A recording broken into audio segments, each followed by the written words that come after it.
Hey YouTube, welcome back to Universe X, and we got a little something to go on today. I actually was planning to put out this video tomorrow, but then I started looking at the pieces coming together, and I decided, nah, I want to put this out tonight, even if it's late. So if you enjoy the content, think about hitting that subscribe button, think about hitting that like button, and stay tuned for more.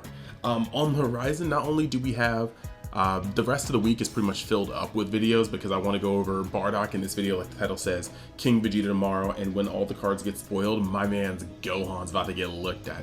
And then we'll figure out where to put Bojack next. So that is going to be fire. Also, at the same time, I'm expecting box, maybe a little more, probably a little more, definitely more, of the Digimon 1.5 set, and I'm going to open that on camera because I'm going to start doing content for that game as well. I find it to be a nice little refreshing break from Dragon Ball Super, and I like bouncing back and forth between the games. They scratch different itches, and I like that. So, couple quick things. If you haven't already, look down in the description and go back to the video where I'm giving away metal leaders made by Spiral Maui Graphix. You know these things are hot, and if you don't know, please click that link and see how hot these cards are. They're given out for free. All you gotta do is like his Facebook page, link will be in the description, subscribe to the channel, and just comment and like that video, man, so that you can be entered in the drawing. It's all Gucci, all free. That's all you gotta do, just a little bit of time. Then, if you haven't joined the Facebook group, think about joining it because it's just the largest forum we have for this game. And last but not least, Discord down there, we talk about the game, and there's other channels for other things, whether you play gachas, whether you want to talk about Digimon a little bit. I'm still learning. There's a lot. If you want to give me some info, hop in the Discord. Now that we said that, so jumping right in, let's look at Bardock because this video has a lot of possibilities, okay? Bardock, permanent. You cannot include extra cards with energy cost of 2 or more in your deck. Permanent, all of your red Bardock's crew cards in your battle area with original energy cost of 1 have their energy cost increased by 2, making them 3 when they're on the board. Not in the hand, but on the board. Then auto, when this card attacks, choose up to 1 red sand card with an original cost of 1 in your hand and play it. Then awaken, when your life is at 4 or less, or you have 3 or more mono red sand cards in play, you may draw 1 card, add cards from your life to your hand until you have 4 left, then flip this card over. Alright, so there's some cool things about this, but we are going to get into this in a moment. The next side is his backside, actually. SS Bardock, the Legend Awaken. Double strike, that's a huge thing. Double strike on a leader is always funny.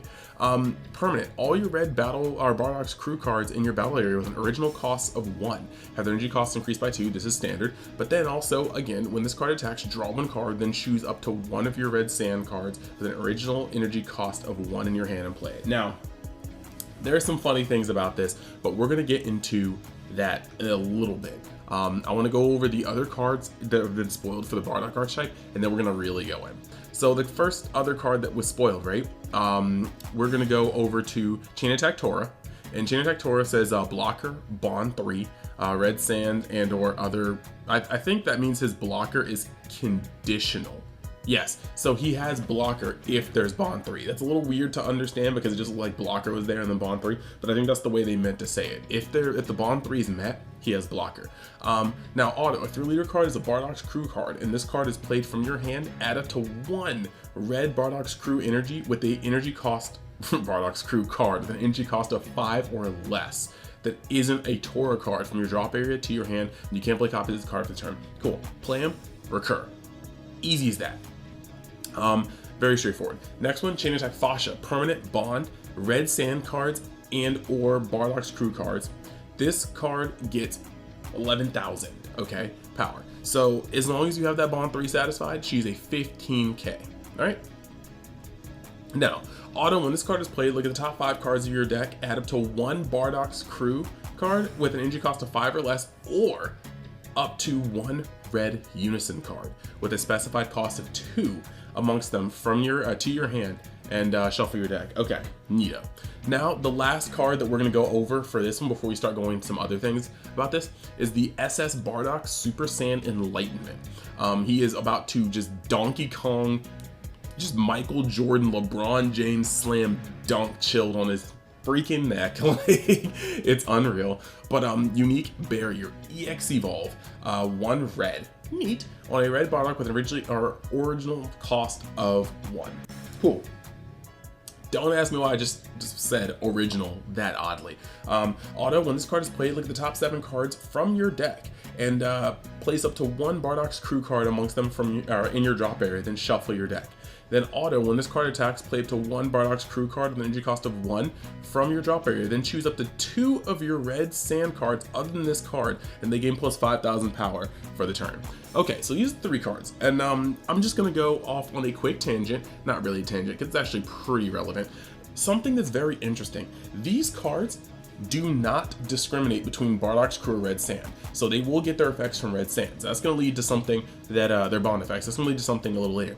The other thing is that these cards do not, like this says, if your leader card is a Bardock's crew card, this adds up to 1 red Bardock's crew with energy cost of 5 from or less that isn't a Tora. So this can be played with the blue leader, but you still have to search a red one. However, on Fasha, that is not quite there, because she's able to look at the top 5 cards of your deck, add up to 1 Bardock's crew card with an energy cost of 5 or less, or 1 red unison with a cost of 2.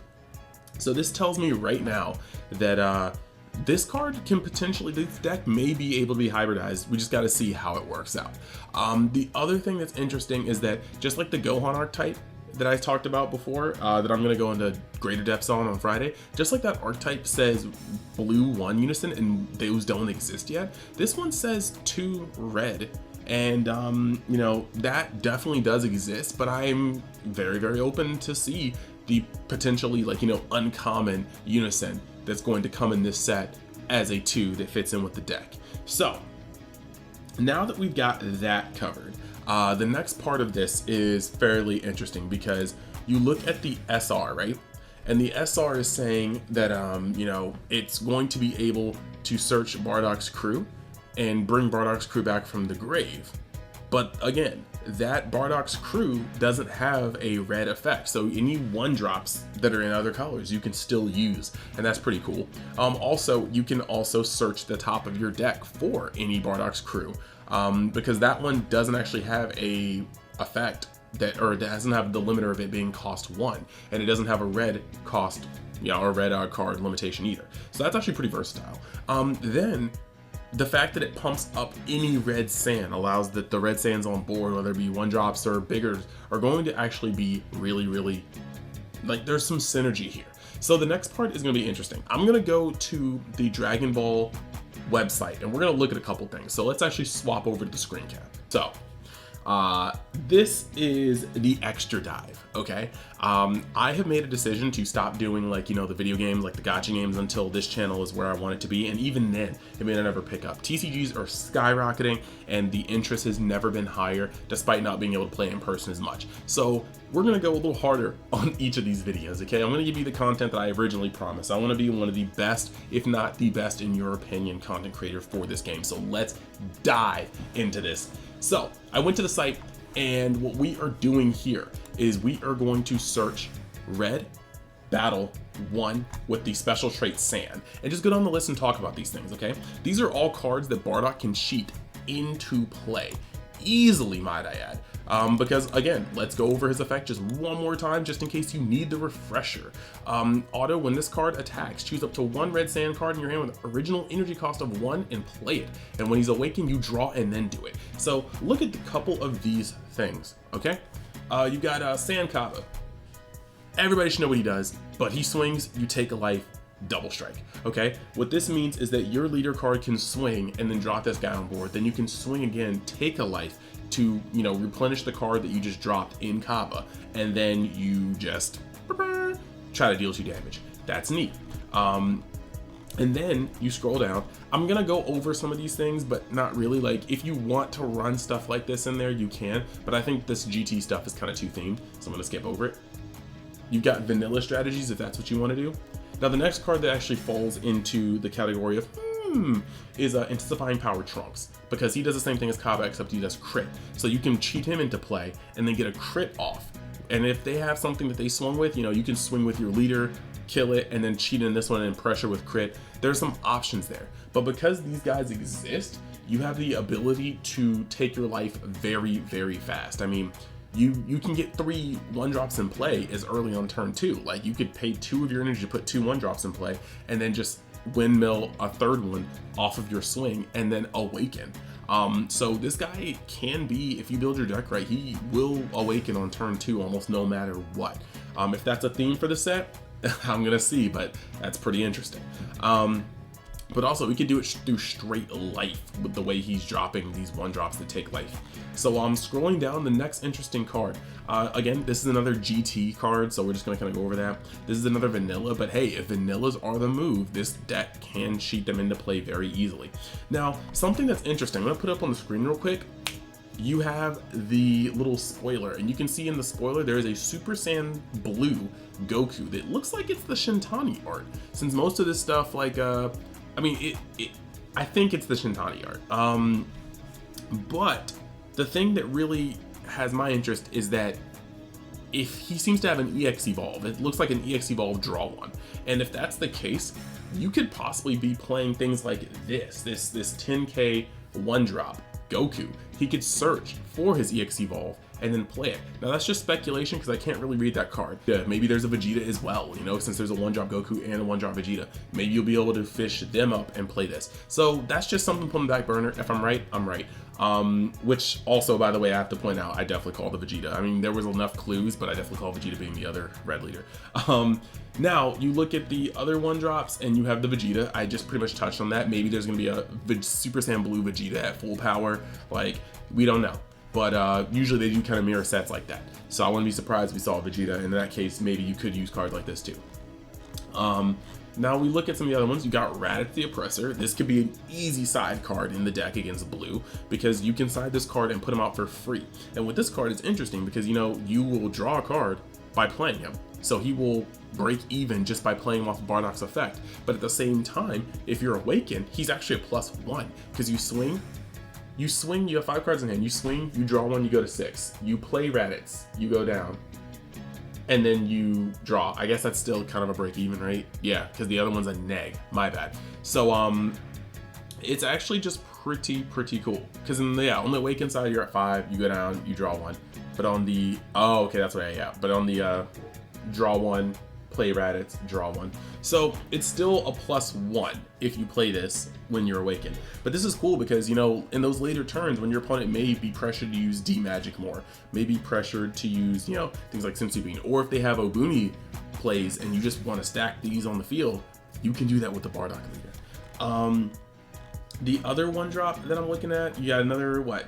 This, I don't see anybody playing this because if you're gonna play this, you might as well just have Raditz, you know, like 1,000 less attack, but has an actual effect.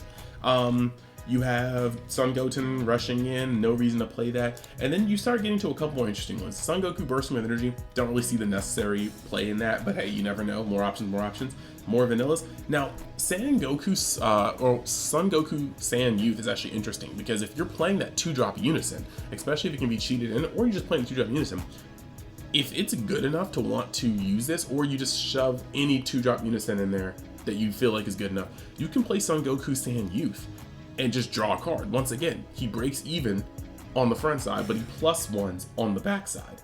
And then he's going to also, like, he's just a blocker when you have a Unison out. So I think that's pretty cool. Then you have, of course, you're not gonna be using the Broly cards in this, better decks for that, of course. Kaba, Universe Mediator, he searches Universe 6, not really seeing it. Vanilla, you got Vegeta the 3rd, Lineage is Beginning. I feel like that's just a better card in, you know, another deck that we'll talk about later. Now this one is actually very interesting to me.